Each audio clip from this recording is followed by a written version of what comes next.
दोस्तों, अगर हम अपने भारत देश के पड़ोसी देशों को देखें तो हम पाएंगे कि भारत एकमात्र देश है जहां पे डेमोक्रेसी थ्राइव करी है एंड समय के साथ मजबूत भी हुई है।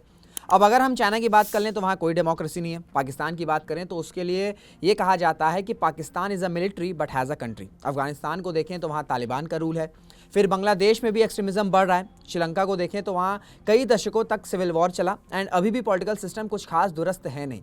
म्यांमार में भी ज़्यादातर टाइम मिलिट्री रूल ही रहा है और डेमोक्रेसी अगर आई भी है तो म्यांमार की आर्मी ने डेमोक्रेसी को क्रश करके वापस मिलिट्री रूल स्टैब्लिश किया है। एंड नेपाल में भी काफ़ी टाइम तक मोनार्की थी एंड प्रेजेंटली वहाँ डेमोक्रेसी है बट वो भी बहुत स्टेबल है नहीं अभी। सो साउथ एशिया में भारत ही वो देश है जहाँ डेमोक्रेसी शुरू से रही है। अब किसी भी डेमोक्रेसी को स्टैब्लिश करने के लिए एंड उस डेमोक्रेसी को चलाने के लिए इलेक्शंस का महत्व काफ़ी ज़्यादा हो जाता है। फ्री एंड फेयर इलेक्शन से लोगों का जो विश्वास रहता है अपने पॉलिटिकल सिस्टम पर वो कायम रहता है एंड इस वजह से लोग डेमोक्रेसी को इंजॉय या प्रेफर करते हैं। एंड ये सिर्फ भारत की बात नहीं है, दुनिया भर के डेमोक्रेटिक देशों में इलेक्शन का रोल और मैंडेट डेमोक्रेसी के सक्सेस में एक इंपॉर्टेंट रोल प्ले करता है। नमस्कार दोस्तों, मेरा नाम है ऋषभ सिंह और आज इस वीडियो की हेल्प से हम समझने की कोशिश करेंगे कि इलेक्शंस के रोल कितने ज़्यादा इंपॉर्टेंट हो सकते हैं डेमोक्रेसी के लिए एंड उनके रीजंस क्या हैं। लेकिन आगे बढ़ने से पहले कुछ छोटी सी इन्फॉर्मेशन, अगर आप मेरे टेलीग्राम और इंस्टाग्राम पे अभी तक कनेक्ट नहीं हुए तो बिल्कुल जुड़ जाइए। आपको आईडीज स्क्रीन पे दिख रही होंगी एंड अगर आप स्टेट पीसीएस की प्रिपरेशन कर रहे हैं तो आप स्टडी IQ पीसीएस के सक्षम बैचेस में ज्वाइन कर सकते हैं जहां आपको प्री से लेकर इंटरव्यू तक की गाइडेंस मिलती है। एंड अगर आप मेरा कोड RS Live यूज़ करेंगे तो आपको ज़्यादा से ज़्यादा डिस्काउंट मिलेगा। चलिए फिर इलेक्शंस के रोल और डेमोक्रेसी के रिलेशन को समझते हैं। देखिए, इलेक्शंस कंडक्ट कराने के काफ़ी मेथड्स होते हैं। भारत में लोकसभा इलेक्शंस के लिए first pass the post system को अडॉप्ट किया गया है, जिसमें किसी भी कॉन्स्टिट्यूएंसी में जो कैंडिडेट को सबसे ज़्यादा वोट्स मिलते हैं उसे विनर डिक्लेयर कर दिया जाता है। खैर, इलेक्शंस में हार भी होती है और जीत भी होती है, पर इंपॉर्टेंट ये है कि जीतने वाला कैंडिडेट अपनी कॉन्स्टिट्यूएंसी के सभी लोगों को रिप्रेजेंट करता है एंड उस कैंडिडेट की रिस्पॉन्सिबिलिटी होती है कि वो उन सिटीजन्स के बिहाफ पे पार्लियामेंट में कानून बनाए जिससे उस कॉन्स्टिट्यूएंसी की समस्याएं सॉल्व हो सके। एंड किसी भी कॉन्स्टिट्यूएंसी में जो भी कैंडिडेट जीता है वो उस कॉन्स्टिट्यूएंसी के सभी लोगों का रिप्रेजेंटेटिव होता है एंड उस एरिया के जितने लोगों ने भी वोट दिया है उनको अगर ये लगता है कि जिसको उन्होंने वोट दिया है वही कैंडिडेट जीता है, तब उस इलेक्शन को फ्री एंड फेयर इलेक्शंस कहते हैं, जो इंडिपेंडेंट भारत में 1952 से होता आ रहा है, जो भारत की डेमोक्रेसी को एक थ्राइविंग डेमोक्रेसी बनाता है। अब देखिए, कुछ इंपॉर्टेंट फैक्टर्स हैं जो इलेक्शंस को काफ़ी ज़्यादा इंपॉर्टेंट बनाते हैं एक सक्सेसफुल डेमोक्रेसी के लिए। कौन से हैं वो फैक्टर्स, आइए जानते हैं। The factors relating to elections and democracy.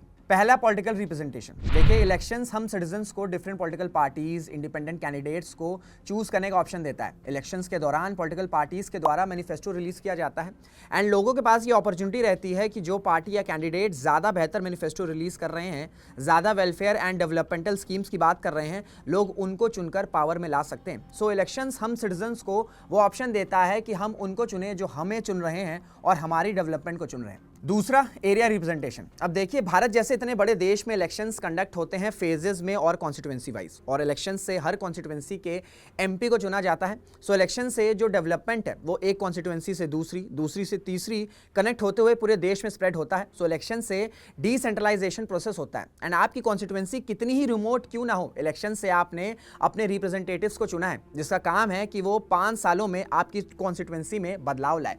And अगर ऐसा नहीं हो रहा है तो आपके पास वोट की पावर है जिससे आप उस कैंडिडेट को सत्ता से हटा सकते हैं अगले इलेक्शंस में। सो इलेक्शंस सुनिश्चित करते हैं कि देश के किसी भी कॉन्स्टिट्यूएंसी में जनता ही जनार्दन है। तीसरा, choosing a government. Election citizens को मौका देती है कि वो अपने लिए सरकार चुने जो पार्लियामेंट में बैठकर उनके हितों के लिए कानून बनाए। इलेक्शंस कैंडिडेट और गवर्नमेंट को लेजिटिमेसी प्रोवाइड करती है, उनको लीगल राइट और अथॉरिटी देती है कि वो लोगों के बिहाफ पे एक्ट करें। कॉन्स्टिट्यूएंसी लेवल पे ये राइट मेंबर ऑफ पार्लियामेंट की होती है एंड नेशनल लेवल पर गवर्नमेंट लेजिटिमेसी क्लेम करती है कि वो लोगों के बिहाफ पर कानून बनाए और देश को मैनेज करे। चौथा, अकाउंटेबिलिटी। इलेक्शंस एक तरह से रिपोर्ट कार्ड की तरह काम करते हैं डिफरेंट पॉलिटिकल पार्टीज के लिए। जो वादे, मैनिफेस्टोस कैंडिडेट ने लास्ट इलेक्शन में कहकर वोट लिए थे, अगर वो सारे इनिशिएटिव्स प्रॉपर्ली इंप्लीमेंट या बेनिफिट नहीं हुए या किए तो सिटीजन्स और वोटर्स के पास वो पावर होती है कि सरकार या कैंडिडेट को सत्ता से हटा दे। सो इलेक्शंस के रिजल्ट में अच्छे परफॉर्मेंस हो, इसके लिए सरकारें, MPs डेवलपमेंट पे फोकस करते हैं क्योंकि उनको पता है कि अगर काम नहीं होगा तो जनता अपने वोट से उनको हराकर किसी और को पावर में बैठा देगी। फिर डेमोक्रेटिक इलेक्शन प्रिंसिपल्स। देखिए, डेमोक्रेटिक इलेक्शंस देश में जेन्युइन कंपटीशन को इंश्योर करते हैं, फ्री एक्सप्रेशन को इंश्योर करते हैं, इक्वल पार्टिसिपेशन को इंश्योर करते हैं, फेयर रिप्रेजेंटेशन होता है इंक्लूसिव गवर्नेंस के लिए, एंड इंडिपेंडेंट मॉनिटरिंग भी होती है। फिर इलेक्शंस एंड एजुकेशन। देखिए अभी भारत में इलेक्शंस चल रहे हैं, तो आपको हर जगह debate, discussions, media analysis, prevailing issues पे, इवन जो हिस्ट्री में कुछ हुआ हो जैसे कच्चा तीवू आइलैंड के मुद्दे पे, सो इन सब न्यूज़ के बारे में आपको पता चलता रहता है, इंफॉर्मेशन बढ़ती है एंड अवेयरनेस भी बढ़ती है। कुल मिलाकर इलेक्शंस की वजह से सोसाइटी एक इन्फॉर्म सोसाइटी में ट्रांसफॉर्म हो जाती है। And last, elections and nation building. दोस्तों फर्स्ट वर्ल्ड वॉर जब खत्म हुआ ट्रीटी ऑफ वर्सेल से, तो उस ट्रीटी ने वॉर का पूरा इकोनॉमिक बर्डन जर्मनी पर डाल दिया, जर्मनी की टेरिटरीज को डिवाइड कर दिया।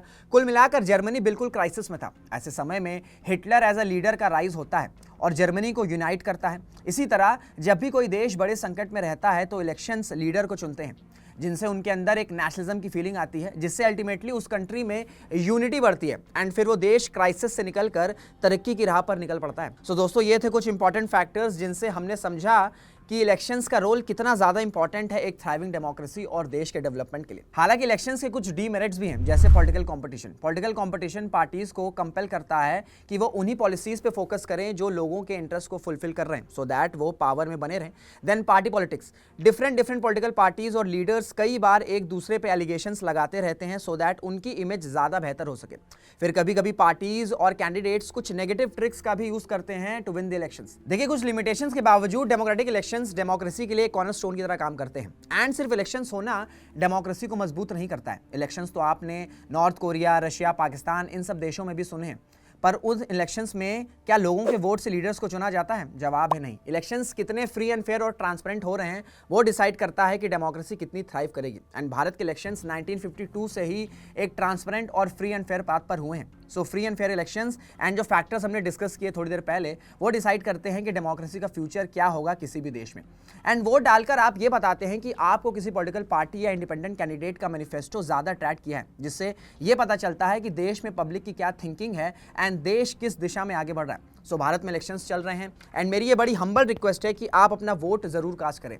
आप कहीं भी हों, जब भी आपकी कॉन्स्टिट्यूंसी में वोटिंग हो, समय निकालें और वोट डालने ज़रूर जाएं। वोट डालने से आप अपनी आवाज़ अपने चुने हुए कैंडिडेट्स तक पहुंचाते हैं कि लास्ट 5 ईयर्स में आपने उनका कितना डेवलपमेंटल काम पसंद किया है या नहीं किया है। जिन मैनिफेस्टोज पे आप वोट कर रहे हैं वो उस देश की थिंकिंग को बताते हैं एंड देश किस दिशा में आगे बढ़ रहा है ये भी पता चलता है। सो अपना वोट जरूर कास्ट करें। सो दोस्तों ये था पूरा वीडियो इलेक्शंस और डेमोक्रेसी पे। आई होप आपको ये वीडियो इन्फॉर्मेटिव लगा होगा। अगर ऐसा है तो इसे शेयर करिएगा, लाइक और कमेंट्स भी करिएगा। चलिए फिर मुलाकात करेंगे आपसे अगले वीडियो में। Till then this is Rishabh Singh signing off. Jai Hind, जय भारत।